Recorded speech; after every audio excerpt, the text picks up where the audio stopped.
ॐ सहना भवतु सहनौ भुनक्तु सह वीर्यङ्करवावहै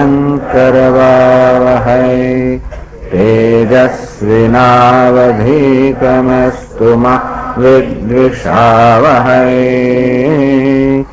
ॐ शान्ति शान्ति शान्तिः। शङ्करं शङ्कराचार्यं केशवं बादरायणं सूत्रभाष्यकृतौ वन्दे भगवन्तौ पुनः पुनः। ईश्वरो गुरुरात्मेति मूर्तिभेदविभागिने व्योमवद्व्याप्तदेहाय दक्षिणामूर्तये नमः। श्रीहरिं परमानन्दम् उपदेष्टारमीश्वरम् व्यापकं सर्वलोकानां कारणं तं नमाम्यहम्।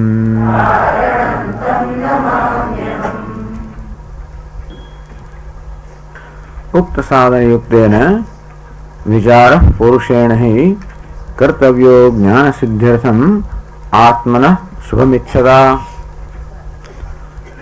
તો પોતાનું કલ્યાણ ઈચ્છનાર સાધકે જેણે સાધન ચતુષ્ટય સંપત્તિ પ્રાપ્ત કરી છે એવું પોતાનું કલ્યાણ ઈચ્છનારા સાધકે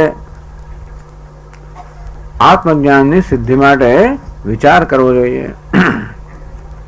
નોત્પદ્યતે વિના જ્ઞાનમ વિચારેણાન્ય સાધનૈ।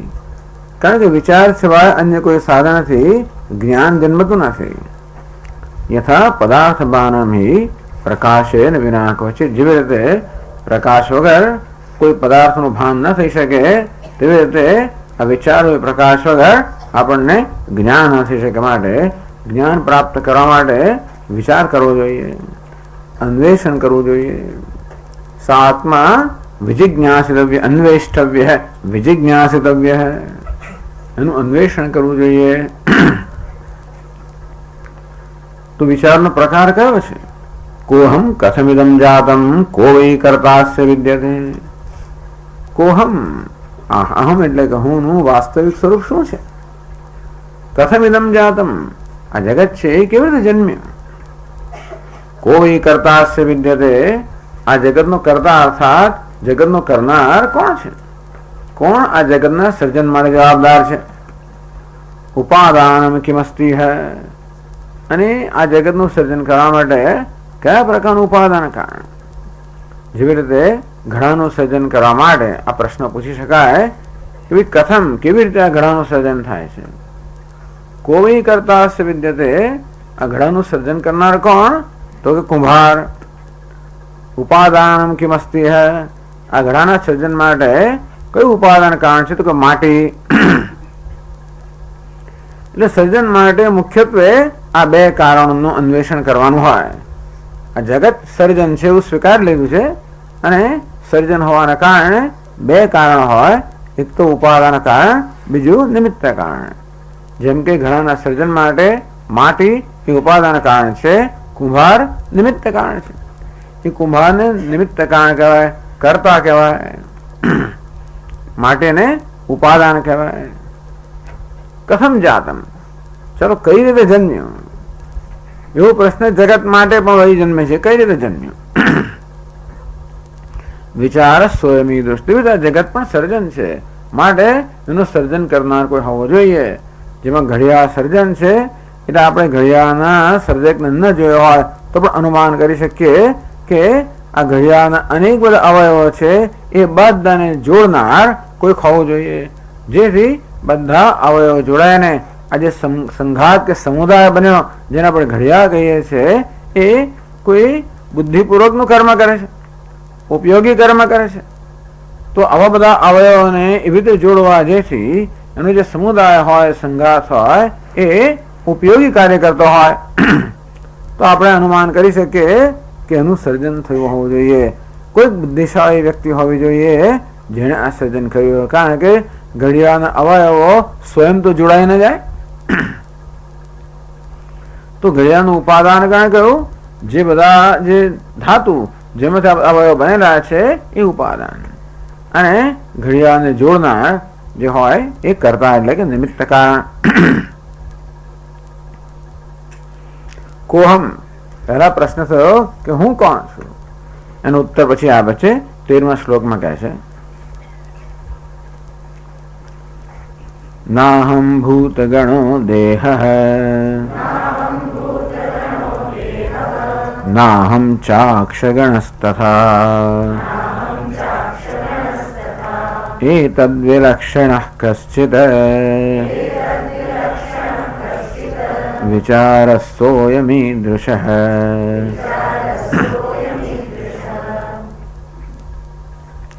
નાહમ ભૂત ગણો દેહ, આ પંચમહાભૂતના સંઘાતમાંથી બનેલો આ સ્થૂળ દેહ હું નથી. નામ ચ અક્ષગણસ, તથા તેવી જ રીતે સૂક્ષ્મ પંચમહાભૂત બનાવ્યા રચાયેલા આ ઇન્દ્રિયો છે, અંતઃકરણ છે, સૂક્ષ્મ શરીર એ પણ હું નથી. આ સ્થૂળ શરીર તો સ્થૂળ પંચમહાભૂતમાં સર્જાયેલું છે એ હું નથી. સૂક્ષ્મ શરીર સૂક્ષ્મ પંચમહાભૂતમાં સર્જાયેલું એ પણ હું નથી. કોહમ, હું કોણ છું? તો હું કોણ નથી કહેવામાં આવ્યો. એટલા માટે કે હું કોણ છું એવું પુરવાર કરવાના બદલે કે એવું હું કોણ છું એટલું મહત્વ નથી જેટલું હું કોણ નથી એ મહત્વમાં છે. આજે સવારે વાત કરી એ પ્રમાણે હુંની સાથે આત્મા કે ચૈતન્ય તો ખરો પણ જોડે આ ઇન્દ્રિયો અને શરીર ને બધું જોડાઈ ગયેલું છે. એટલા માટે આ હું એ પ્રકારનો જયારે પણ વિચાર આવે ત્યારે જોડે આ દેહ પણ અંદર જોડાઈ જતો હોય છે, ઇન્દ્રિયો જોડાઈ જતી હોય છે, મન પણ જોડાઈ જતું હોય છે. અર્થાત આ દેહમાં, ઇન્દ્રિયોમાં, મનમાં સ્વાભાવિક અહમભાવ હોય છે, અને એને કારણે જ બધો શોક હોય છે સંસારમાં. જેને કહીએ કે શોક કે દુઃખ તો એને કારણે છે. આત્મા તો સચ્ચિદાનંદ છે, એ દુઃખનું કારણ બને. આ દેહ બિચારો નિર્દોષ, એ પણ દુઃખનું કારણ નથી. કે દેહ દુઃખ નથી આપતો, મન દુઃખ નથી આપતો, એમાં અહમભાવ જે છે એ દુઃખ આપતા આવે. દેહમાં અહમભાવ હોવાના કારણે દેહ તો મૃત્યુના અધીન છે, એટલે મારી જાતને હું મર્ત્ય અર્થાત મૃત્યુના અધીન માનું છું એમ કરીને દુઃખી થઉં છું. બધી રીતે દેહ જે છે આ દેશમાં, કાળમાં, વસ્તુત્વમાં બધામાં પરિચ્છિન્ન છે, મર્યાદિત છે, એટલે મારી જાતનું મર્યાદિત માનું છું. એટલે આ મર્યાદિત પણ દુઃખનું કારણ છે. હું દુઃખનું કારણ નથી. હું મર્યાદિત છું, એમાં હું છું એ દુઃખનું કારણ નથી. મર્યાદિત અંશ છે ને એ દુઃખનું કારણ છે. હું મર્ત્ય છું, હું છું એ દુઃખનું કારણ નથી. આ મર્ત્ય અંશ દુઃખનું કારણ છે. એ ક્યાંથી જન્મ્યો? દેહમાં અહમભાવને કારણે, દેહને આત્મા માની લીધેલો હોવાને કારણે. આમ કોઈને પૂછ્યા કયા વગર જ આપણે દેહને, ઇન્દ્રિયોને, સૂક્ષ્મ દેહને આત્મા માની જ લઈએ છે. એટલે કહેવામાં આવ્યું નાહમ ભૂત ગણો દેહ, આ પંચ સ્થૂળ મહાભૂતમાં બનેલો આ દેહ નથી. નાહમ ચાક્ષ ગણસ્ત, તથા તે જ રીતે અક્ષગણ, અક્ષર ઇન્દ્રિયો, બહારની ઇન્દ્રિયો, અંદરની ઇન્દ્રિય એટલે કે સૂક્ષ્મ શરીર પણ હું નથી. તો મહારાજ આપ કોણ છો? એ તદ વિલક્ષણ કશ્ચિદ, હું શું છે એનું વર્ણન નથી, પણ આમાંથી વિલક્ષણ કેવું એ પણ આગળ કહેશે કે એનાથી વિલક્ષણ. આ તો દૃશ્ય છે, જળ છે, પરિચ્છિન્ન છે, હું દ્રષ્ટા છું, ચેતન છું, અપરિચ્છિન્ન છું, આ બધાથી વિલક્ષણ. વિલક્ષણ એટલે જેના લક્ષણ તદ્દન જુદા જ છે. આ બધા લક્ષણ કેવા છે? આ દૃશ્ય છે, સંઘાત છે, અનેક બધા મહાભૂતનો બનેલા સંઘાત છે, માટે જળ છે, દૃશ્ય છે, પરિચ્છિન્ન છે, મર્ત્ય છે, અલ્પ છે. તદ્દન વિરુદ્ધ હું ચૈતન્ય છું, કોઈ સંઘાત નથી, હું તો અપરિચ્છિન્ન છું, અમર્યાદિત છું. આમ કોહમ પ્રશ્ન ઉત્તર આપ્યો. કથમ ઇદમ જાતમ, આ બધું કેવી રીતે જન્મ્યું છે, કોનામાંથી જન્મ્યું છે? એનો ઉત્તર પછીના શ્લોકમાં આપે છે. અજ્ઞાન પ્રભવમ સર્વમ જ્ઞાનેન પ્રવિલીયતે સંકલ્પો વિવિધ કરતા વિચારસોયમીદૃશ કથમ ઇદમ જાતમ. આ બધું કેવી રીતે જન્મ્યું છે? લખે છે અજ્ઞાન પ્રભવમ સર્વમ. આ બધું અજ્ઞાનમાંથી જન્મેલું છે. એવું શા પરથી કહો છો? આ સમગ્ર જગત અજ્ઞાનની ઉપજ છે એવું કેવી રીતે આપ કહી શકો? કે જ્ઞાનેન પ્રવિલીયતે, કારણ કે જ્ઞાનથી ઉલ્લાય થઈ જાય છે. તો આ ભૂત ક્યાંથી જન્મ્યું? અજ્ઞાનમાં, અંધકારમાંથી જન્મ્યું. કેમ? કારણ કે જેવો પ્રકાશ એવું લાઈટ કર્યું જતું રહ્યું. આ સાપ ક્યાંથી જન્મ્યો?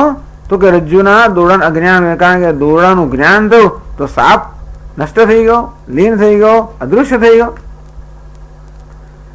એ રીતે આપણે કારણ નક્કી કરીએ.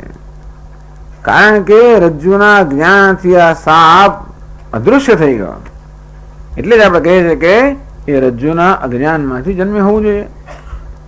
વિરોધી વસ્તુ ને, જેમ પ્રકાશ અંધકારનો વિરોધી છે તેમ જ્ઞાન અજ્ઞાનનો વિરોધી છે. જ્યાં સુધી દોરડાનું જ્ઞાન નથી ત્યાં સુધી આ સર્પ ટકી રહેતો હોય છે. જેવું દોરડાને દોરડા રૂપે જાણ્યું કે તરત સર્પ નામની વસ્તુ રહેતી નથી, એ બધી કહેવાય કે આ સર્પ જે છે એ દોરડાના અજ્ઞાનમાંથી જન્મ્યો. અને તે રીતે જ્યારે આત્માનું બ્રહ્મનું જ્ઞાન થાય ત્યારે જગત નામની કોઈ જુદી વસ્તુ રહેતી નથી. જે રહે છે મારે બ્રહ્મ જ રહે છે. આમ જ્ઞાની મહાપુરુષની દ્રષ્ટિમાં તો સર્વમ ખલુ ઇદમ બ્રહ્મ, આ સર્વ બ્રહ્મ છે. એને જગત નામની જુદી કોઈ વસ્તુ દેખાતી નથી.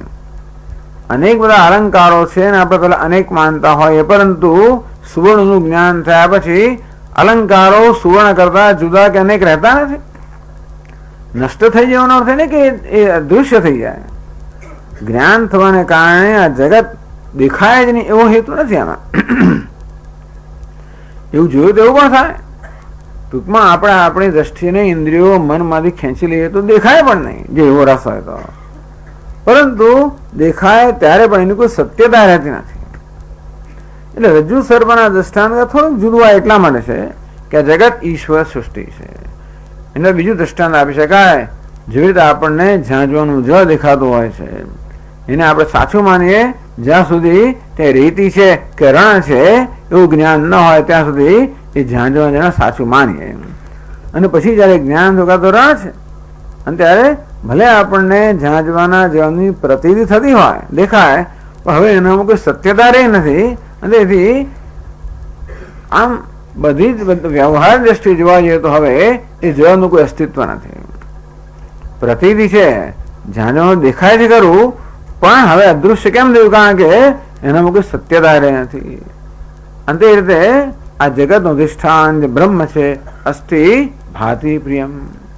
તો પ્રત્યેક નામનું અધિષ્ઠાન છે અસ્થિ ભાતિ પ્રિયમ.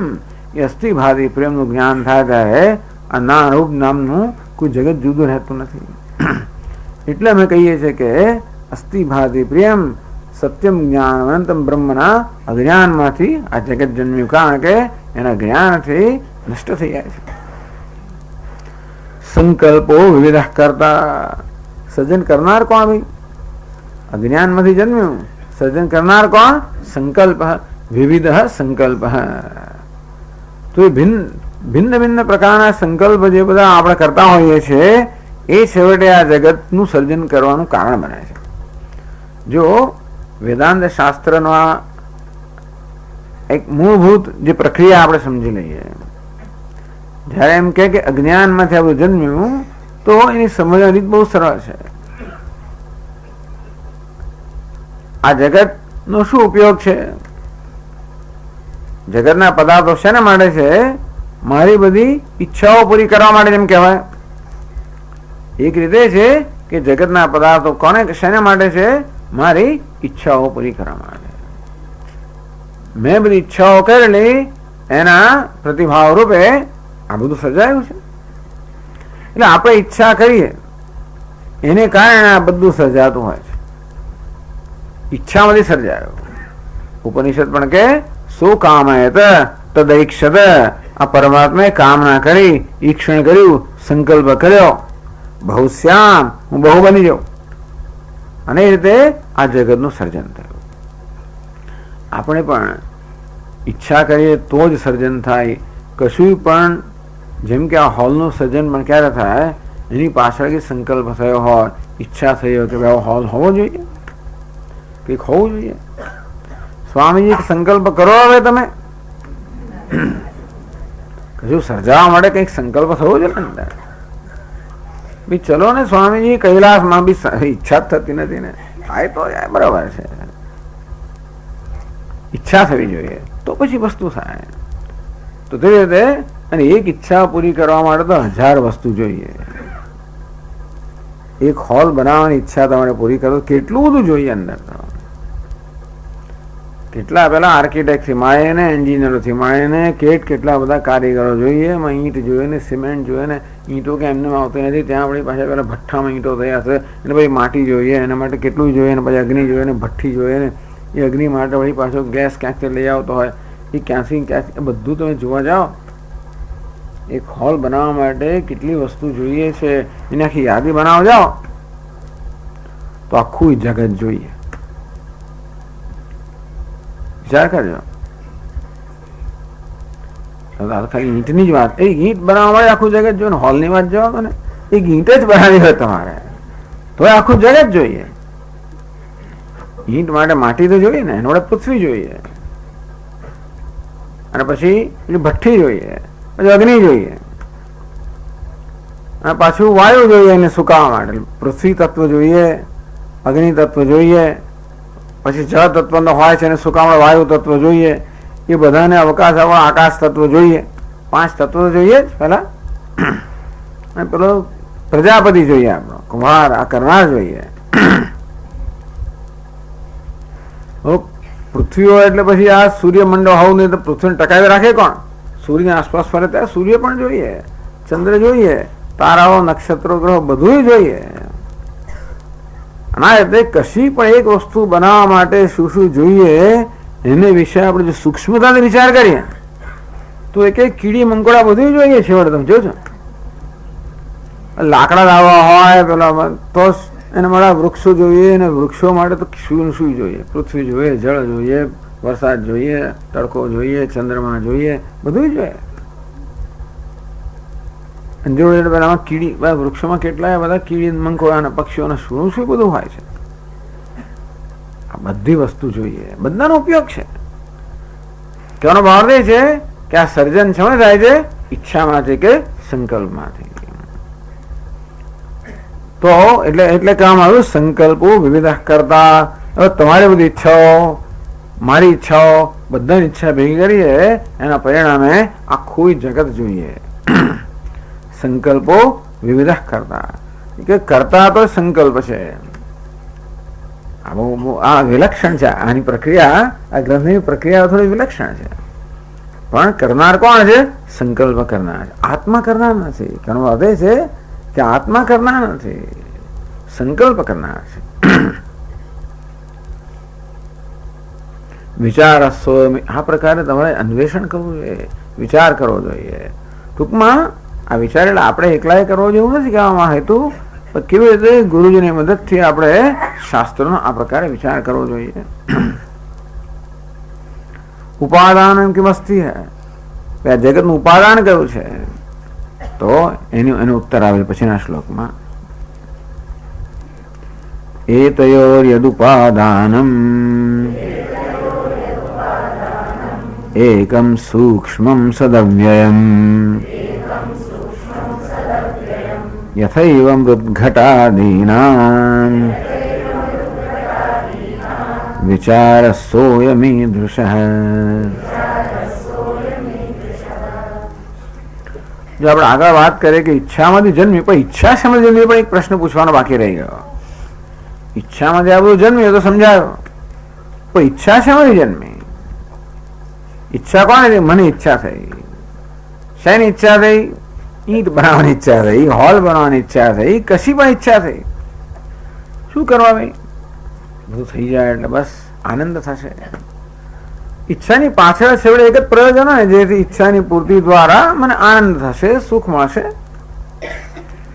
એટલે બધી ઈચ્છાઓની પાછળ છેવડે તો સુખની જ ઈચ્છા હોય છે. એ સુખની ઈચ્છા કરનાર કોણ? હું. હું કોણ છું? અરે હું તો આનંદ સ્વરૂપ છું. ભલે જાણતો નથી પણ છું તો ખરો જ. તો જે આનંદ સ્વરૂપ છે એ જ આનંદ પ્રાપ્ત કરવાની ઈચ્છા કરે એ કોઈ વિચિત્ર ખરું કે નહીં? 10મો છોકરો 10માને શોધ્યા કરતો હોય વિચિત્ર ખરું કે નહીં? એ 10માની શોધ શેમાં જન્મી? એ 10માના અજ્ઞાનમાં જન્મી ને. તેવી રીતે આનંદ સ્વરૂપ છે એ આનંદ માટે સુખ માટે ઈચ્છા કરતો હોય પછી કર્મ તો આવે, પછી સર્જન તો આવે. પણ ઈચ્છાની પાછળ મૂળ તો સુખ કે આનંદ પ્રાપ્ત કરવાનું પ્રયોજન છે ને. તો જે સ્વયં આનંદ સ્વરૂપ છે એ આનંદની ઈચ્છા કરે છે. એ બતાવે છે કે એ જાણતો નથી કે હું આનંદ સ્વરૂપ છું, નહીં તો કોણ ઈચ્છા કરે? પેલા 10મા છોકરાને જો ખબર હોત કે હું 10મો છું તો શોધવા માટે માથાકૂટ કરત? આપણે ચાવેનો જુડો આમ તેમ શોધતા હોઈએ, ખબર હોય કે આપણે ખિસ્સામાં છે તો કે શોધવા માટે આપણે ફાફા મારત? આમ એ પ્રાપ્ત વસ્તુ છે એની પ્રાપ્તિ માટેનો પ્રયત્ન શું બતાવે છે? અજ્ઞાન બતાવે છે. એટલે વેદાંત શાસ્ત્ર સમજાવે છે કે ઈચ્છા માત્ર અજ્ઞાનની ઉપજ છે. અજ્ઞાન ન હોય આત્માનું તો ઈચ્છા ન હોય. પ્રજાહાત યદા કામાન સર્વાન પાર્થ મનોગતાન. જયારે જ્ઞાન થાય છે ત્યારે આત્મનેવ આત્મના તુષ્ટ, સ્વયં પોતે જ પોતાનાથી સંતુષ્ટ છે અને તેથી ઈચ્છાનું કોઈ સ્થાન નથી. એટલે કે અજ્ઞાન પ્રભુમ સર્વમ. મૂળ કારણ કયું છે? અજ્ઞાન. આત્માનું અજ્ઞાન, બ્રહ્મનું જ્ઞાન. શું જન્મે? સંકલ્પો વિવિધ કરતા સંકલ્પ જન્મે, જેને કારણે સર્જન થાય. હવે આ ઈચ્છા કહો, અજ્ઞાન કહો, આ બધું શેમાંથી બનેલું છે? એ તયો યદ ઉપાદાન, એ તયો અજ્ઞાન સંકલ્પ યદ ઉપાદાન. ઉપાદાન કઈ વસ્તુમાંથી અજ્ઞાન ને સંકલ્પ બનેલું છે? તો કે છે એકમ સૂક્ષ્મ સદવ્યયમ. એક સૂક્ષ્મ સત સ્વરૂપ અવ્યય અવિનાશી પરમાત્મા છે એ જ ઉપાદાન છે, એ જ મસાલો છે જેમાંથી આ બધું બન્યું છે. ભલે આપણે અજ્ઞાનનું ઉપાદાન કહેતા હોય સામાન્ય રીતે, પણ એ તો પૂછે એનું ઉપાદાન કયું? ટૂંકમાં એ તો યદ ઉપાદાન. અજ્ઞાન સંકલ્પ યો ઉપાદાન. તો અજ્ઞાન પણ ક્યારે હોઈ શકે? જ્યારે ચૈતન્ય હોય ત્યારે અજ્ઞાન હોઈ શકે. દોરડાનું અજ્ઞાન ક્યારે હોય? દોરડું હોય ત્યારે. તેમાં આત્માનું અજ્ઞાન ક્યારે હોય? આત્મા હોય ત્યારે. અજ્ઞાનનો પણ આશય કયો છે? ચૈતન્ય. એટલે આ ગ્રંથમાં કહે છે કે છેવટે આ બધાનું ઉપાદાન એક અદ્વિતીય અસ્થિ ભાતિ પ્રિયમ. આ સચ્ચિદાનંદ પરમાત્મા જ વાસ્તવમાં ઉપાદાન છે. એક જ વસ્તુ છે, એક જ તત્વ છે. ઉપાદાન માટે કશીક વસ્તુ જોઈએ ને આપણે, જેમ કે ઘડો બનાવવા માટે માટી નામની વસ્તુ કઈ નક્કર જોઈએ ને. વેદાંત કહે છે જગતમાં કશું નક્કર છે જ નહીં. કારણ કે તમે જેને ઘડો કહીએ, આપણે જેને ઘડો કહીએ એને જરા અન્વેષણ કરતા માટી જ છે. માટીનું અન્વેષણ કરીએ તો શું છે? માત્ર અણુઓ છે. અણુનું અન્વેષણ કરીએ તો પરમાણુ છે. એનું અન્વેષણ કરીએ તો વિજાણુ છે. એમ કરતા કરતા અન્વેષણ કરતા જઈએ તો દરેક કાર્ય છે કારણમાં નિવૃત્ત થઈ જાય, કે દરેક સમુદાય છે એના અવયવમાં નિવૃત્ત થઈ જાય. એમ કરતા કરતા મૂળ કારણ કયું કે મૂળ અવયવ કયો જેમાં બધા સમુદાય બનેલા છે એ છેવટે શું મળે? સત. સદૈવ સૌમ્ય ઇદમગ્રાસ. એક સત અસ્તિ. સત કેવું છે? સ્વયં પ્રકાશ છે માટે ભાતિ. એ કેવું છે? પૂર્ણ છે માટે પ્રિયમ. અસ્તિ ભાતિ પ્રિયમ. એ છેવટે તત્વ છે, મસાલો છે જેમાંથી કશું બની શકે. અને તેથી કહે છે કે આ પરમાત્મા ઉપાદાન કારણ. આવું તમે કોઈ બીજા ગ્રંથમાં જોશો નહીં. આ તો અપરોક્ષાનુભૂતિની વિલક્ષણતા છે પ્રક્રિયાઓની. વિચાર સ્વમીદૃશ, આને વિચાર કહેવાય. આ પ્રકારે ટૂંકમાં જેવી રીતે આપણે જે ઉપાદાન કારણ કોને કહેવાય? જે કાર્યમાં સર્વત્ર વ્યાપ્ત હોય. જેમ કે માટીના આપણે ઘડાવાનું ઉપાદાન કારણ કહીએ, કારણ કે માટી ઘડાવામાં બધે વ્યાપ્ત છે. ઘડો હોય એટલે માટી હોવી જ જોઈએ. તો ઉપાદાન કારણ એને કહેવાય એ કાર્યમાં વ્યાપ્ત હોય. તો દરેક દરેક નામરૂપ છે આ જગતમાં. કોણ વ્યાપ્ત છે? અસ્થિ ભાતિ પ્રિયમ. અને માટે એ અસ્થિ ભાતિ પ્રિયમ એક છે, અવ્યય છે, અવિનાશી છે, એ જ ઉપાદાન કારણ છે. હવે બે વસ્તુ થઈ. એક તો જગતનું અધિષ્ઠાન બ્રહ્મ થયું અને એક આત્મા થયો. ચાલો ભાઈ, આ બ્રહ્મના આત્મા જુદા ખરા કે નહીં? તો એનો ઉત્તર 16મા શ્લોકમાં આપે છે. અહમેકોપી સૂક્ષ્મશ્ચ જ્ઞાતા સાક્ષી સદવ્યયઃ તદહં નાત્ર સંદેહઃ વિચારસોયમીદૃશઃ.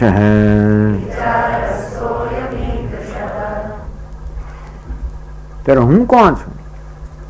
જગતનું ઉપાદાન તો શું કહ્યું? એકમ સૂક્ષ્મમ સદવ્યયમ. 15મા શ્લોકમાં કહ્યું આ જગતનું મૂળ તત્વ કયું? જેમ બધા અલંકારનું મૂળ તત્વ તો સુવર્ણ, તે આ સમગ્ર જગતનું મૂળ તત્વ કયું? કહેવામાં આવ્યું જે ઉત્તરા બધા વૈજ્ઞાનિકો પ્રાપ્ત કરવા સતત મથી રહ્યા છે. એ લોકો આ જગતના મૂળ તત્વને શોધવાનું એ જ અન્વેષણ કરી રહ્યા છે. કોઈ અણુ કહે અને પછી એમાંથી પરમાણુ થયો, એનો બીજાણુ થયો, એમ કરતા કરતા પણ એ શોધી રહ્યા છે. વેદાંત ઉત્તર આપી દીધો, એકમ સૂક્ષ્મમ સદવ્યયમ. એક સૂક્ષ્મ સત સ્વરૂપ અવ્યય અવિનાશી જે છે એ જગતનું મૂળ તત્વ છે, મૂળ અવયવ છે, બિલ્ડિંગ બ્લોક, જેમાંથી આ બધું બનેલું છે. તો એ જુદું જેમાંથી આ જગત બન્યું, અને ભાઈ તું જુદો, તો કે નહીં હું કોણ છું? અહમ એકો, અહમ આપી એક સૂક્ષ્મશ્ચ આપી, અહમ એકો બી સૂક્ષ્મશ્ચ જ્ઞાતા સાક્ષી સદવ્યય. હું પણ એ જ છું. અહમ આપી એક, હું પણ એક જ છું. આટલા બધા છે ને તો એ કેમ કહે છે? આટલા બધા દેખાય છે પણ હું તો અનેક નથી. શરીર ભલે અનેક રહ્યા, સૂક્ષ્મ શરીર, સ્થૂળ શરીર અનેક રહ્યા, સૂક્ષ્મ શરીર અનેક રહ્યા, પણ હું જે છે એમાં કોઈ અનેકતા નથી. હુંની કોઈ જાતિ નથી. બધી જાતિના બધા, એટલે સ્ત્રી હોય કે પુરુષ હોય કે ગોરો હોય કે કાળો, બધા લોકો હું એક જ હુંનો પ્રયોગ કરે છે. વૃદ્ધ હોય કે યુવાન, બધા હું જ કહે છે ને. અને પેલો વાંદરો કૂતરો હોય તો હું જ કહે. હુંમાં તો કોઈ જાતિ નથી, એમાં કોઈ વય નથી, એમાં કોઈ અવસ્થા નથી, એને કોઈ પ્રકારની વિશેષતા છે જ નહીં. વિશેષતા વેશમાં છે, પરંતુ આ વેશમાં હું રહેલો એ તો નિર્વિશેષ છે. અર્થાત જે ચૈતન્ય છે, ચૈતન્યમાં કોઈ વિશેષતા નથી. એક જ વીજળી જેવી રીતે અનેક બધા બલ્બમાંથી વ્યક્ત થતી હોતે એક જ ચૈતન્ય બધી ઉપાધિમાં વ્યક્ત થઈ રહ્યો છે. અહમ આપી એક સૂક્ષ્મ છે, હું પણ સૂક્ષ્મ છું. અર્થાત હું વિષય નથી, વિષય છું. જ્ઞાતા છું એટલે ચૈતન્ય છું, સાક્ષી છું, અવ્યય છું. હું પણ સત્સ્વરૂપ છું, અવ્યય છું. એમ કહીને કહેવામાં આવ્યું કે આ બ્રહ્મ અર્થાત જે જગતનું અધિષ્ઠાન છે એ જ હું અર્થાત આત્મા છું. તેથી ચૈતન્ય પણ અનેક નથી. તદહમ નાત્ર સંદેહ વિચાર સ્વયમીદૃશ. એમાં કોઈ સંદેહ નથી. આ પ્રકાર આને જ વિચાર કરવામાં આવે છે.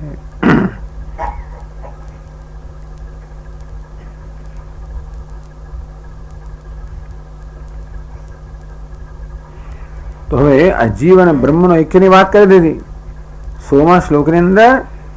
15મા શ્લોકમાં કહ્યું બ્રહ્મ જે જગતનું અધિષ્ઠાન છે, ઉપાદાન છે, એ એકમ સૂક્ષ્મમ સદવ્યયમ નાન્યતા જાતિમાં. 16મા શ્લોકમાં એના શબ્દો પુલ્લિંગમાં વાપર્યા છે. અહમપી એક સૂક્ષ્મ સદ અવ્યય.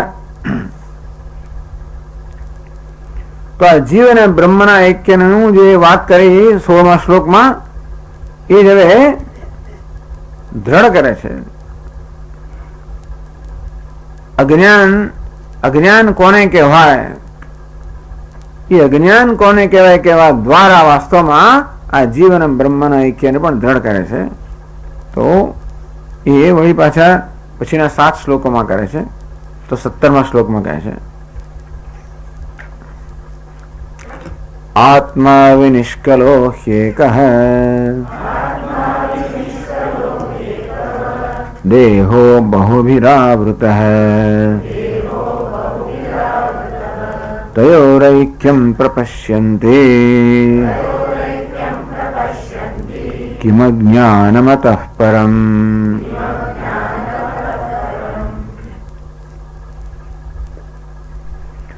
आत्मा विनिष्कलः एकः। तो आगे कहेવામાં આવ્યું एतद् विलक्षणः कश्चित् नाहं भूतगणो देहः नाहं चाक्षगणस्तथा एतद् विलक्षणः कश्चित्। આગળ કહ્યું કે હું આ પંચમહાભૂતમેનો સ્થૂળ દેહ હું નથી, સૂક્ષ્મ દેહ પણ હું નથી, એનું વિલક્ષણ હું છું. તો કોણ છે ભાઈ આપ? તો કહે છે આત્મા વિનિષ્કલઃ એકઃ. તો આ વિલક્ષણતા બતાવે છે. આત્મા હું કેવો છું? વિનિષ્કલઃ, નિષ્કલ, અર્થાત બધી કલાઓથી રહિત નિરવયવ છું, સંઘાત નથી. આ દેહ કેવો છે? બહુભી આવૃત. આ દેહ તો અનેક બધા અવયવોનો, અનેક બધા તત્વોનો સંઘાત છે, સમુદાય છે. ટૂંકમાં અનેક બધા તત્વો ભેગા કરીને આ દેહ બનાવેલો છે. દરેક જે કઈ વસ્તુ બનેલી હોય એ બધી અનેક અવયવોની જ બનેલી હોય. કંઈ પણ આપણે બનાવીએ, સ્વેટર ગૂંથી તો પણ અનેક બધા દોરાઓ જોઈએ, કંઈ પણ કરો. તેવી રીતે આ શરીર પણ અનેક અવયવોનું બનેલું છે, અંગોનું, બધા પંચમહાભૂતનું બને ભેગા કરીને બનાવ્યું. જેમ ઘડો બનાવે ત્યારે પણ માટીના કેટલા બધા કણો હોય, બધાને ભેગા કરીને બનાવે. અર્થાત જે કઈ વસ્તુ સર્જાય છે કે જે સાવયવ અર્થાત અનેક અવયવોને બનેલી હોય, એટલા માટે સર્જન હોય, એટલા માટે વિનાશી હોય, નશ્વર હોય. જેનો જન્મ થાય એનો નાશ થવાનો છે. એટલે કહે છે કે હું તો વિનિષ્કલ છું, નિષ્કલ છું, નિરવયવ છું, કશી વસ્તુનો બનેલો નથી, હું કાર્ય નથી, અને તેથી મારો વિનાશ પણ નથી. હું નિત્ય શુદ્ધ છું, હું એક છું. આ દેહ તો અનેક છે. ઘણો બધો ભેદ બતાવશે. આત્મા અનાત્માનો વિવેક બતાવે છે કે આત્મા હું અનાત્મા કરતા તદ્દન વિલક્ષણ છું. એ વિલક્ષણતા બતાવે છે ઘણા શ્લોકોમાં.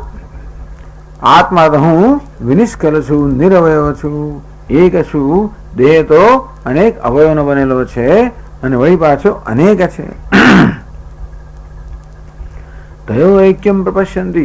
આવું હોવા છતાં પણ જે લોકો આ દેહને આત્માને એક જ માને છે, કિમ અજ્ઞાનમતઃ પરમ. આથી વધીને અજ્ઞાન કેવું હોય શકે? તદ્દન જુદી જ વસ્તુઓ છે. અંધકાર ને પ્રકાશ તદ્દન પરસ્પર વિરુદ્ધ છે ને. કોઈ અંધકાર ને પ્રકાશ ને એક કે ખરો? પ્રકાશ અંધકાર કરતા વિલક્ષણ છે. ટૂંકમાં બેના લક્ષણમાં કોઈ સમાનતા છે જ નહીં. અને છતાં બેને એક કે બેને ભેગા કરે અને એક કે એ કઈ જાતનું અજ્ઞાન છે? કેવું કહેવાય? તેવી જ રીતે આત્મા અનાત્મા તદ્દન વિલક્ષણ છે, પરસ્પર વ્યાવૃત. અર્થાત જે આ એક હોય તો બીજું હોય નહીં પાછું. આત્મા હોય તો અનાત્મા સંભવી ના શકે, અનાત્મા હોય આત્મા તો આત્મા હોય તો અનાત્મા સંભવી ના શકે. બે ભેગા થઈ જ ના શકે ખરેખર. જે આત્મા છે તે અનાત્મા હોય જ ના શકે, જ્યાં પ્રકાશ છે તે અંધકાર હોય જ ના શકે. અને છતાં પણ બેને એક માનવા, એનાથી વધીને અજ્ઞાન કોને કહેવાય? એટલે અજ્ઞાન આમ આપણને આત્મા અનાત્માનો વિવેક કરતા કરતા અજ્ઞાનનું સ્વરૂપ પણ બતાવે છે કે આપણા જીવનમાં જે અજ્ઞાન છે કયા પ્રકારનું છે. અંતે રીતે જ્ઞાનનું સ્વરૂપ પણ કેવું હોય એ બતાવે છે. પછી આગળ કહે છે આત્મા નિયામકશ્ચાંતઃ દેહો બાહ્યો નિયમ્યકઃ તયોરૈક્યમ પ્રપશ્યન્તે કિમજ્ઞાનમતઃ પરમ. વિલક્ષણતા બતાવે છે આગળ. આત્મા નિયામક અંતઃ દેહ બાહ્ય નિયમ્ય. એક છે નિયામક, બીજું છે નિયમ્ય. નિયામક એટલે નિયમન કરનાર, નિયમ્ય એટલે જેનું નિયમન થઈ રહ્યું છે તે. જેમ કે સાહેબ હોય નિયામક હોય, શેઠ હોય નિયામક હોય, નોકર કેવો કહેવાય? નિયમ્ય, જેનું નિયમન થઈ રહ્યું છે. શેઠની આજ્ઞા માનવી પડે ને નોકરે. તો શેઠ કેવો છે? આજ્ઞા કરનાર છે, નિયમો કરનાર છે, નિયમનો અમલ કરનાર છે. અર્થાત નોકર પર નિયમન ચાલતું હોય છે. નોકર કેવો છે? નિયમ્ય, જે નિયમ અધીન છે. એક નિયમનો અધિકારી છે, એક નિયમનો માલિક છે, બીજો નિયમને અધીન છે. તદ્દન જુદા થઈ ગયા ને. કે જે નિયમન કરનાર હોય એ નિયમ્ય હોય, તદ્દન જુદા જ છે. તો આત્મા કોણ છે? નિયામક છે. એ કોઈના નિયમનમાં નથી, પણ એની સન્નિધિ માત્રથી બધી વસ્તુ નિયમિત થતી હોય છે. એટલે કે જે આત્મા નિયામક, હું નિયામક છું અને અંદર છું. આ દેહ કેવો છે? નિયમ્ય છે, બહાર છે. આ રીતની વિલક્ષણતાઓ છતાં પણ તયોરૈક્યમ પ્રપશ્યંતિ, આમ છતાં પણ બંનેને એક માને છે. એ છે બધીને અજ્ઞાન કહું. અજ્ઞાન કેવું છે? નિયમ્ય અને નિયામક બંને ભેગા કરે છે. અંતઃ અને બહાર બંને ભેગા કરી દે છે. એક અને અનેકને ભેગા કરી દે છે. ચેતન અને જળને ભેગા કરી દે છે. આગળ કહે છે આત્મા જ્ઞાનમય પુણ્ય દેહો માંસમયો શુચિ તયોરૈક્યમ પ્રપશ્યન્તિ કિમજ્ઞાનમતઃ પરમ. આત્મા જ્ઞાનમય, હું તો જ્ઞાન સ્વરૂપ છું, પુણ્ય છું, પવિત્ર છું. ચૈતન્ય કેવું છે? જ્ઞાન સ્વરૂપ છે, પવિત્ર છે. કારણ કે કોઈ અપવિત્રતાને સ્પર્શી શકે જ નહીં. બધી પવિત્રતા તો દૃશ્યમાં હોય, જળમાં હોય. આ ચૈતન્ય છે, દ્રષ્ટા છે, માટે બધી અપવિત્રતા સ્પષ્ટ છે. હું પવિત્ર છું, પુણ્ય સ્વરૂપ છું. દેહો માંસમય અશુચિ, હું પવિત્ર છું. આ દેહ તો અપવિત્ર છે.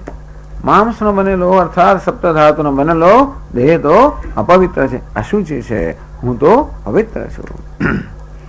તયોરૈક્યમ પ્રપશ્યંતિ, આ બંને એક કેમ હોય છે કે છતાં પણ આ બંનેને ભેગા કરી દેવામાં આવે છે.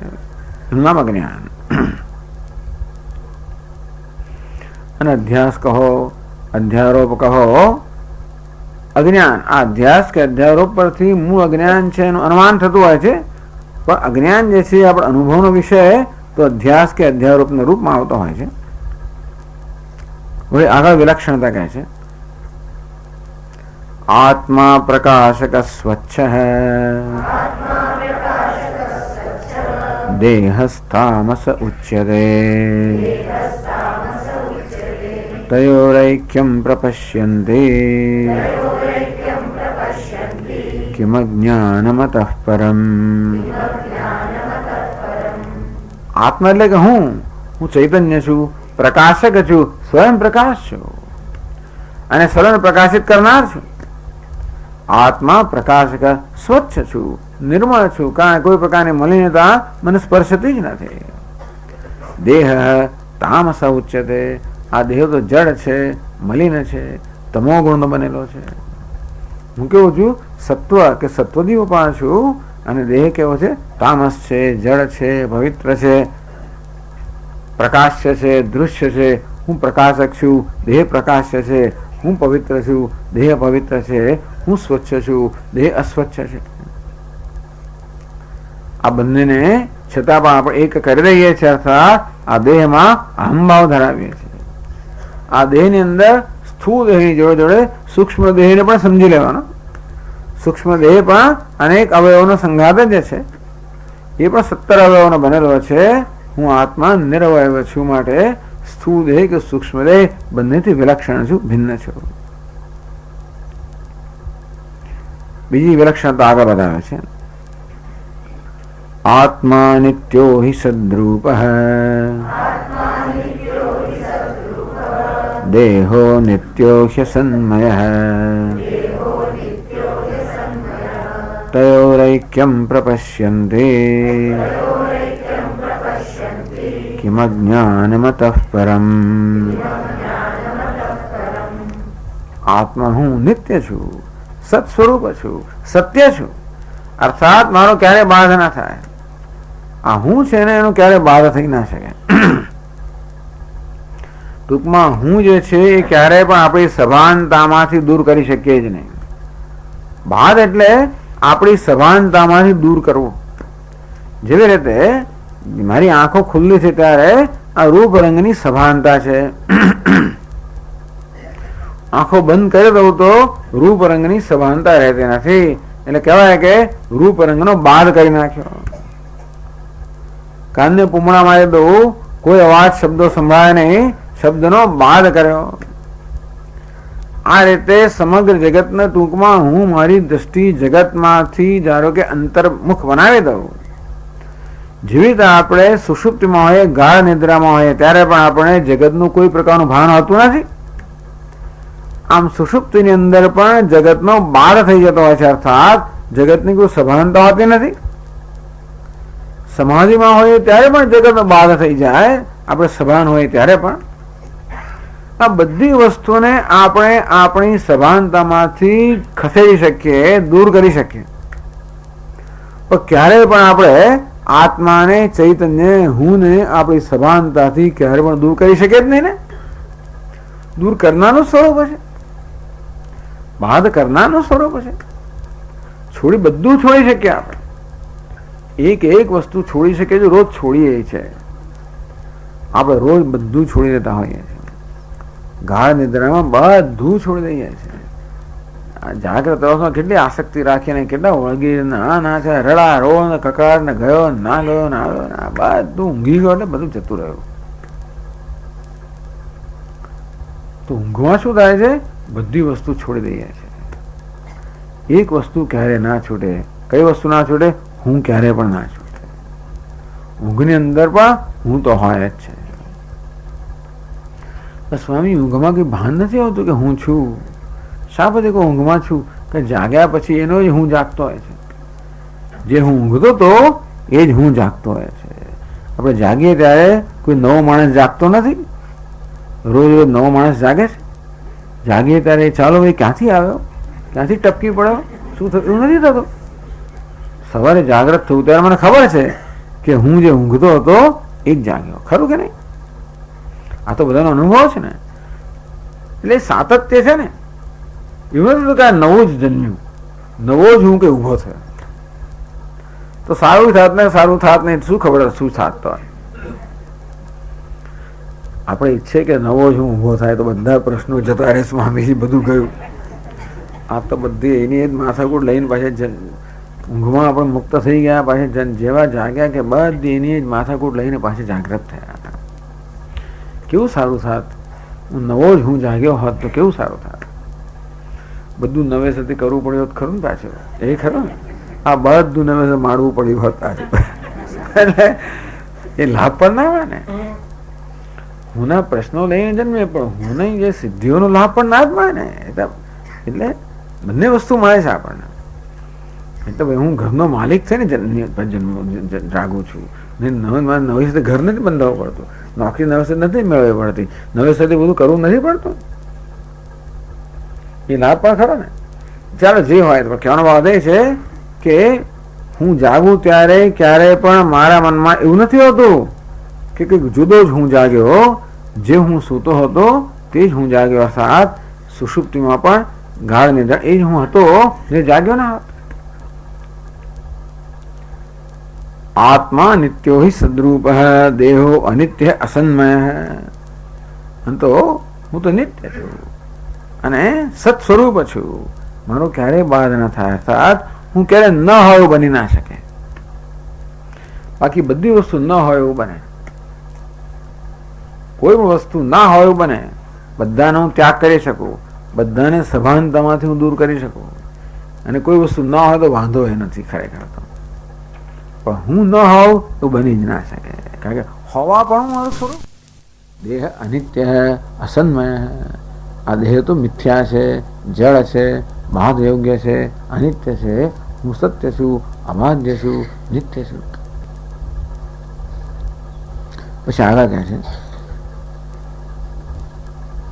આત્મનસ્તત્પ્રકાશત્વમ યત્પદાર્થાવભાસનમ ના જ્ઞાતિ દીપ્તિવદ દીપ્તિ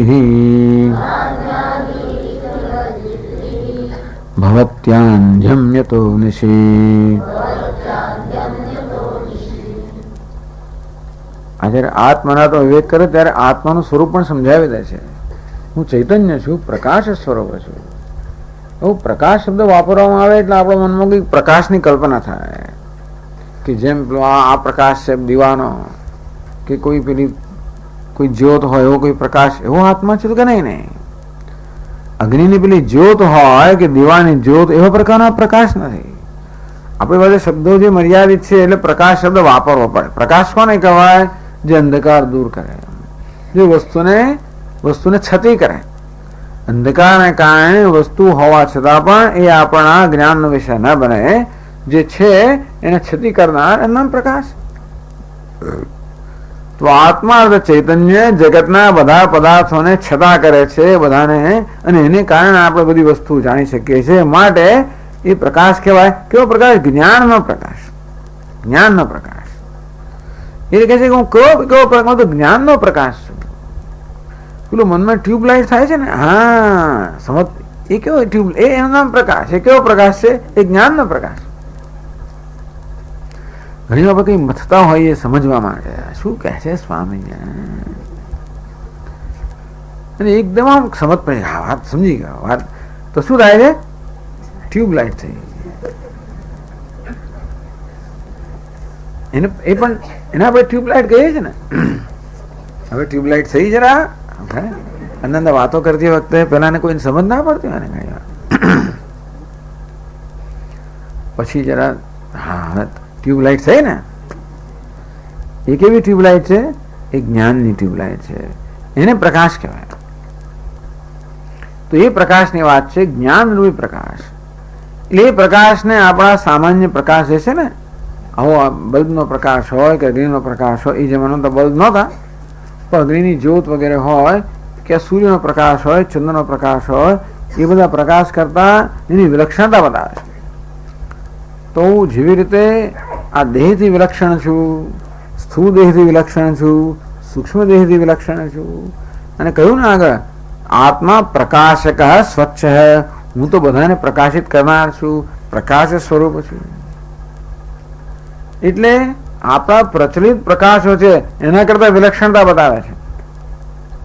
સ્થૂળ દેહથી વિલક્ષણતા બતાવી, સૂક્ષ્મ દેહીની વિલક્ષણતા બતાવી, સાથે સાથે પ્રકાશ શબ્દ વાપર્યો એટલે જે બધા પ્રચલિત પ્રકાશ છે, સૂર્ય, ચંદ્ર, અગ્નિ વગેરે, એનાથી વિલક્ષણતા બતાવે છે. આત્મા તત્ પ્રકાશત્વમ યત પદાર્થાભાસનમ. આત્માનું પ્રકાશક પણ કેવું છે? પદાર્થ અભાસનમ, આ જગતના પદાર્થોને પ્રકાશિત કરવા.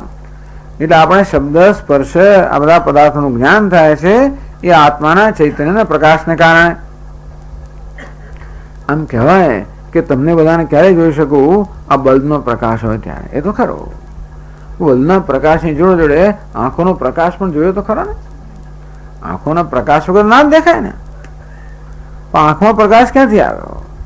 આંખમાં જે પ્રકાશ છે કોનો પ્રકાશ છે? ચક્ષુ છે, ચક્ષુ, જે ચક્ષુનું પણ ચક્ષુ છે, શ્રોત્રનું પણ શ્રોત્ર છે, એ ચૈતન્ય ખરેખર એ આંખોને પ્રકાશિત કરે, અને એ દ્વારા આંખો આ રંગરૂપને પ્રકાશિત કરે.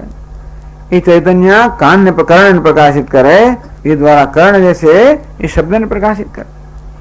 એટલે એમ લાગે કે આપણે જ્ઞાનેન્દ્રિયો જગતના પદાર્થોને પ્રકાશિત કરે છે, પરંતુ એ જ્ઞાનેન્દ્રિયોને પ્રકાશિત કરનાર ચૈતન્ય એના દ્વારા જ્ઞાનેન્દ્રિયો, નહીં તો જ્ઞાનેન્દ્રિયો પોતે અંદર છે બિચારી.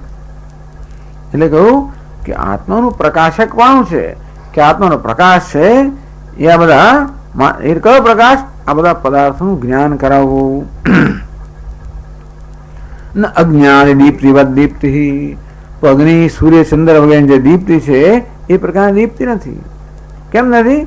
કહે છે કે ભવત્યાંધ્યમ્યતો નિશી. કારણ કે રાત્રે અંધકાર થઈ જાય છે. આ સૂર્યનો પ્રકાશ કેવો છે? જે સૂર્ય હોય ત્યાં માત્ર પ્રકાશ હોય, સૂર્ય ના હોય ત્યાં પ્રકાશ ના હોય. એટલે સૂર્યનો પ્રકાશ કેવો છે? ન હોય, ન પણ હોય. સૂર્યનો પ્રકાશ કેવો છે? મર્યાદિત છે. એક સ્થળે હોય, બીજા સ્થળે ના હોય. અને તેથી એક સ્થળે સૂર્ય પ્રકાશ હોય ત્યારે પણ બીજી જગ્યાએ અંધારો હોઈ શકે? જ્યારે આત્માનો પ્રકાશ કેવો છે એ ન હોય બને જ નહીં. કેમ સ્વામીજી રાત્રે આત્માનો પ્રકાશ? હા, અંધકારનું જ્ઞાન પણ ન્યાય થાય છે. અંધકારને પ્રકાશિત કરનાર પણ આત્મા ખરો ને. કઈ દેખાય જ ક્યાં છે કે નહીં? ત્યાં કશું કઈ મમ્મી કે દેખાતું જ નથી. લાઈટ કરે, લાઈટ થતી જ નથી મમ્મી. કશું દેખાતું નથી. એ છે ને જે દેખાયું એ તો ચૈતન્યના પ્રકાશથી દેખાયું. તેથી અંધકારને પણ પ્રકાશિત કરનાર ચૈતન્ય. ટૂંકમાં એવું કશું જ નથી જે પ્રકાશિત ના હોય ચૈતન્યથી. એવું હોય જે સૂર્યથી પ્રકાશિત ના હોય, ચંદ્રથી પ્રકાશિત ના હોય. જ્યાં પહોંચે રવિ ત્યાં પહોંચે કવિ. રવિ પણ ના પહોંચે, ઘરની અંદર ના પહોંચે રવિ, ત્યાં કવિ. આ તો કહેવત હતી. પણ એટલે ટૂંકમાં એવા સ્થળો છે જ્યાં સૂર્યનો પ્રકાશ પહોંચે નહીં અને ચંદ્રનો પ્રકાશ ના પહોંચે અને કશું ના પહોંચે. ત્યાં પણ એ દરેક વસ્તુ પ્રકાશિત કરનાર ચૈતન્ય છે. અર્થાત આ બધા પ્રકાશો છે એ અંધકારના વિરોધી છે. જ્યારે આત્મા તો કશાનો વિરોધી નથી, અજ્ઞાનનો વિરોધી નથી. આત્મા રૂપી પ્રકાશ અજ્ઞાનનો પણ વિરોધી નથી. હોત તો સારું થાત, પણ નહીં. અજ્ઞાનને પણ બધી લાલિયા વાળી ચાલે. ટૂંકમાં બધું ચાલે. અજ્ઞાનને પણ સ્થાન છે. કેટલી બધી ઉદારતા છે ને આત્મામાં. સૂર્ય ઉદાર નથી, એ અંધકાર ના ચલાવી લે. પ્રકાશ એવો અંધકારને ચલાવી ના લે. આત્મા કેવો પ્રકાશ છે? અંધકાર તું બેઠું પણ આવે છે, કઈ વાત નહીં. એને પણ પ્રકાશિત કરો. અંધકારને સ્થાન તો જોઈએ ને બિચારને. રાત્રિને કઈ સ્થાન તો જોઈએ. આત્મા બધાને પ્રકાશિત કરનાર છે. એ રીતે જે વાક્ય કહેવામાં આવ્યું ને ભાઈ કે ભાઈ યદાદિત્ય ગદમ તેજ જગત ભાસયતે ખેલમ વગેરે ન તત્ર ભાસયતે સૂર્ય ન શશાંકો ન પાવક. આ ભગવદ્ ગીતામાં કહેવામાં આવ્યું ન તત્ર સૂર્યો ભાતે ન ચંદ્રતારકમ તમેવ ભાંતમ અનુભાતિ સર્વમ. એ વસ્તુ આમાં કહેવામાં આવી. 23મા શ્લોકમાં કહે છે આગળ, દેહોહમિત્યયં મૂઢઃ ધૃત્વા તિષ્ઠત્યહો જનઃ મમાયમિત્યપી જ્ઞાત્વા ઘટદ્રષ્ટેવ સર્વદા. આટલી બધી વિલક્ષણતા હોવા છતાંય પણ કોઈ જગ્યાએ જેવી રીતે પ્રકાશ અને અંધકારમાં સર્વ વિલક્ષણતા છે, ક્યારે પણ એક સાથે હોઈ ના શકે. જ્યાં પ્રકાશ છે ત્યાં ક્યારે અંધકાર ના હોય. પરસ્પર વિરુદ્ધ લક્ષણ ધરાવનારા છે અને કોઈ એ બે વચ્ચે ભૂલ કરી જ ના શકે, બેને એક માની જ ના શકે. અંતે તે આત્મા અનાત્મા કરતા તદ્દન વિલક્ષણ છે. અને છતાં વિચાર કરો, દેહો નિત્ય મૂળ ધૃત્વા તિષ્ઠતિ અહો જન. અરે આ જુઓ તો ખરા કેવી કર્મતા છે. આ જન સામાન્ય જ્ઞાની મનુષ્ય વિચારો દેહને આત્મા માને છે. તિષ્ઠતિ કઈ કરતો નથી પાછળ. ટૂંકમાં દેહને આત્મા માને કશું કરતો નથી. એટલે સમજતો નથી કે દેહને આત્મા માનવાને કારણે બધો સંસાર જન્મ્યો છે. સંસાર બધું દુઃખ છે, બધો શોક, બધો વિષાદ જે કહ્યું તે બધું જ આ દેહને આત્મા માનવાને કારણે જ જન્મ્યું. કારણ જ નથી. દેહ પણ કારણ નથી, આત્મા પણ કારણ નથી. દેહમાં અહમ બુદ્ધિ જ કારણ છે. દેહ કઈ દેહનો કઈ વાંક નથી. ઘણા દેહનો તિરસ્કાર કરે, એનો વિચાર શું વાંક છે? એ તો આત્માથી એને જુદો સમજવા માટે કહ્યું કે અશુચિ છે અને અપવિત્ર છે, બરોબર છે. પણ દેહનો કશી વસ્તુનો કોઈ વાંક નથી. આપણો વાંક નથી, કોઈનો વાંક જ નથી. વાંક ઘણો હતો અજ્ઞાન, પણ અજ્ઞાન તો છે, આપણે ઉત્પન્ન કર્યું નથી. કોઈનો વાંક નથી. બધાનું કારણ કયું? અજ્ઞાન જ માત્ર કારણ. પણ મૂઢો ધૃત્વા તિષ્ઠતિ. આ દેહને અહમ માનીને આ મૂળ મનુષ્ય તિષ્ઠતિ, બસ એમના જ રહ્યો, કઈ કરતો જ નથી. એટલે મૂળ તો કેટલો આ દેહમાં અહમ બુદ્ધિ આટલું દુઃખ આપી રહી છે અને તોય કઈ કરતો નથી. પેલા વાંદરાએ પેલી બરણીમાં હાથ તો નાખ્યો અને મુઠ્ઠી ભરી મગફળી લેવા માટે, અને વાંસામાં એક ફટકો પડ્યો તો છોડતો નથી. પાછું મુઠ્ઠી વાળીને બહાર કાઢવા જાય ભાઈ તો નીકળે નહીં, કારણ કે પેલું બહુ સાંકડું એનું મોહ છે, ના નીકળે. બીજો વાંસા પર ફટકો પડે તો એ સમજતો નથી કે આ ફટકા વાંસા પર પડે એનું કારણ ત્યાં છે, ફટકા ત્યાં પાછા પડે એનું કારણ પેલી બાજુ છે, એ સમજતો નથી. જેવું જીવનમાં ફટકા પડ્યા જ કરે છે, પડ્યા, પરંતુ એનું કારણ અજ્ઞાન જે સમજતો નથી એ તો અકબંધ રાખે છે, એને બાકી બધું જોઈએ છે. ભગવાન ભગવાન બધું જો આ બધું અકબંધ રાખીને, દેહમાં અહમ બુદ્ધિ અકબંધ રાખીને બધું મને આપો, તિષ્ઠતિ આહો. અને દેહમાં અહમ બુદ્ધિ રાખવાનું કારણ નથી એટલા જ માટે કે વારંવાર આ દેહ હું નથી એવું પણ જાહેર કરતો હોય. મમાય મિત્ય વિજ્ઞાત્વા, વારંવાર દેહને મારો કહે છે, પાછો મારો હાથ ને મારો પગ ને મારું માથું ને મારું દેહ એમ કરે, વારંવાર દેહને મારો પણ કહે છે. એ ડાપણ ક્યાં જતું રહેશે? દેહને મારો કહે છે, ભાઈ બીજી ક્ષણે પાછું દેહને મારો કહો, ભાઈ કે અડકીશ નહીં મને. હવે તને ક્યાં અડક્યો? દેહને અડક્યો, મનને અડકીશ તરત દેહને હું કહી દે છે આ રીતે. એટલે મૂળ ક્યાં? મૂળ કોને કહેવાય? જે સ્પષ્ટ વસ્તુ હોય છતાં જોતો નથી. એક બાજુ દેહને મારો કહે છે છતાં બીજી તરફ પછી હું કહે છે. એમ કહેવાથી પણ જો કઈ તકલીફ ના પડતો વાંધો, એમ કરવાને કારણે જ બધું દુઃખ છે પાછું.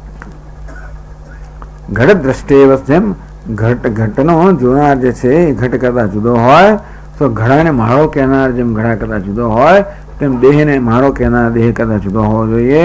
આમ દેહ આત્મા દેહ કરતા જુદો છે એવું સ્પષ્ટ હોવા છતાં પણ આ મૂળ મનુષ્ય દેહને હું કહીને હંમેશા રહ્યો જ છે. જનસ્તિષ્ઠતિ કૃતકૃત્ય બુદ્ધ્યા નિર્વ્યાપારો ભવતી.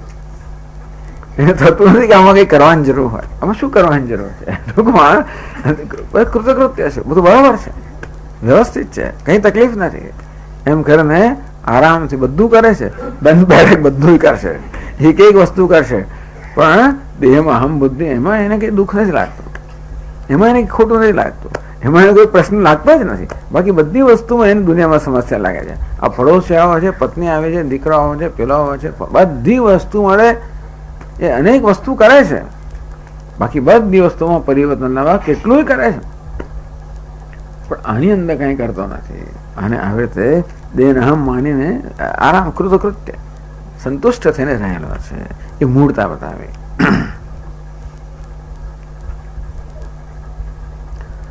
નનુ તસ્મિન તદ્બુદ્ધિ લક્ષણ ભ્રમ અપર પર્યાય મોહ કાયલિંગ અનુમય અજ્ઞાન નિવૃત્ત હિત નિવર્તકમ કેમ. એટલે કહ્યું તો કાર્યલિંગત અનુમય અનુમાન. આ મોહ છે, ભ્રમ છે, ભ્રમ કાર્ય આપણે અનુમાન કરીએ કે આવું મૂળ અજ્ઞાન છે. તો હવે અજ્ઞાન તો આપણે બતાવ્યું કે અજ્ઞાન કેવું છે. કેમ અજ્ઞાન મતઃ પરમ, આથી વધીને અજ્ઞાન શું હોઈ શકે? બરોબર. હવે એને નિવૃત્ત કેમ કરવું? એટલે જ્ઞાનનું શું સ્વરૂપ હશે? તો હવે પછીના શ્લોકોમાં એ બતાવે છે. આગળ કહે છે, બ્રહ્મૈવાહમ સમશાંતઃ સચ્ચિદાનંદ લક્ષણઃ નાહમ દેહો હ્યસદ્રૂપઃ જ્ઞાનમિત્યુચ્યતે બુધૈઃ.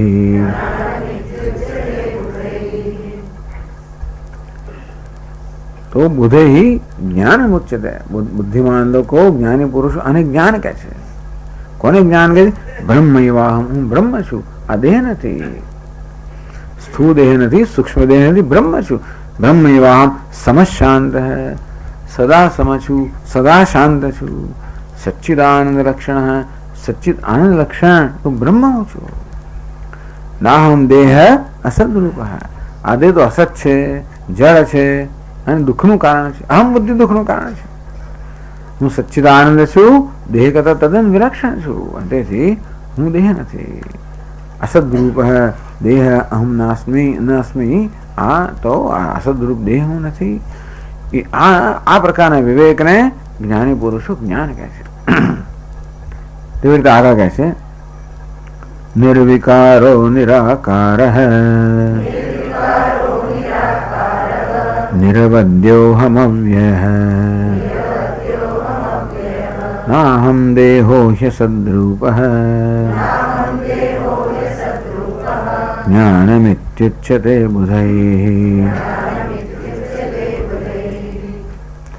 હું નિર્વિકાર છું, નિરાકાર છું, નિરવયવ છું, અવ્યય છું, વિલક્ષણતા બતાવે.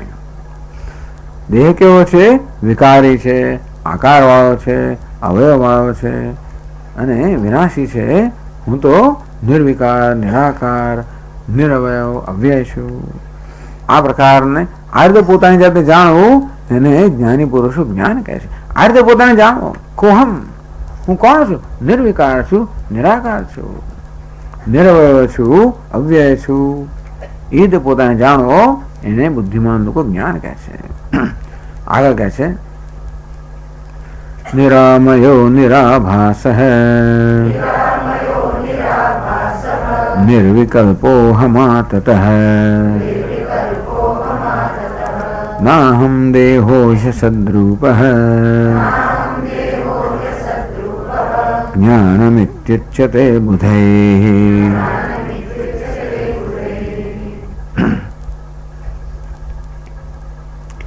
નિરામય, નિરામય એટલે નિરોગી છું.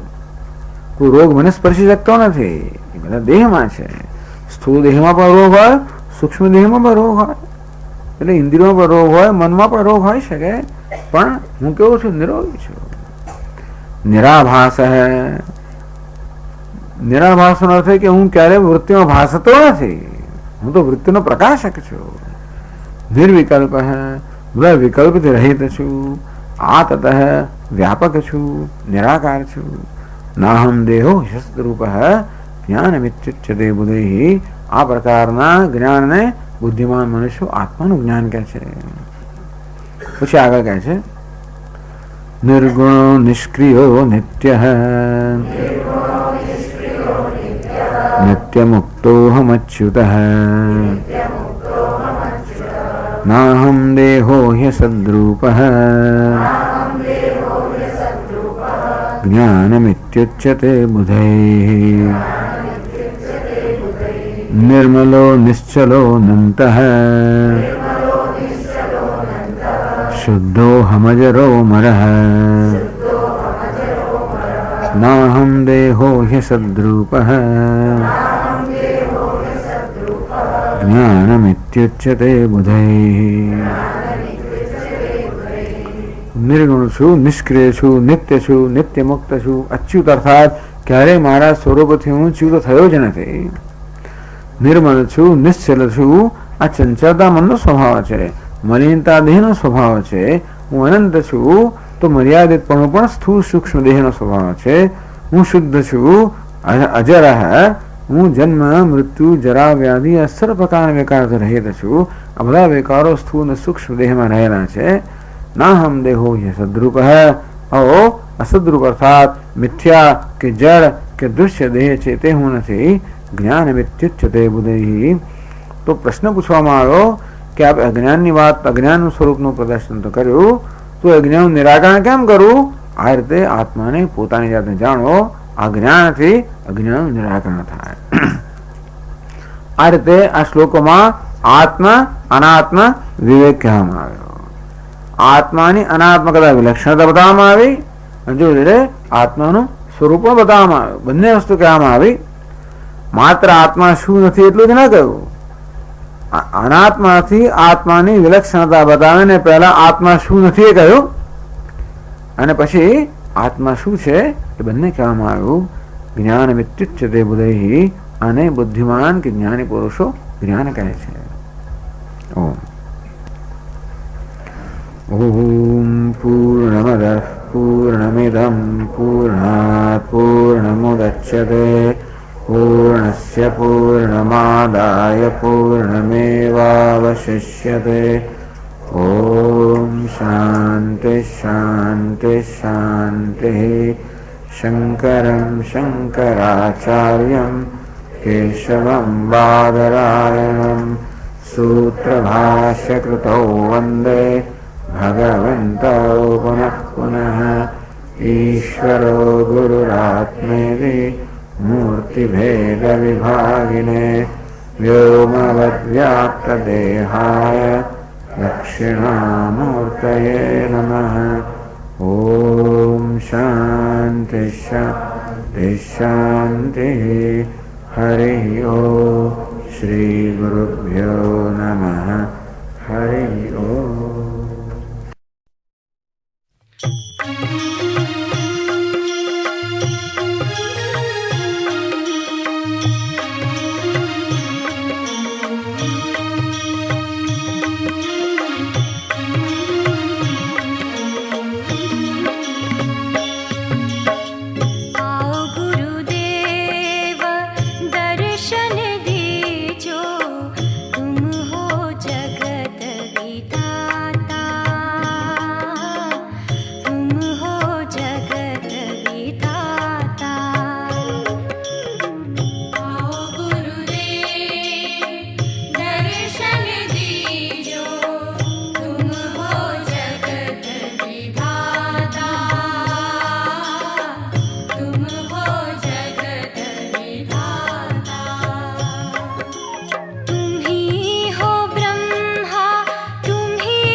तुम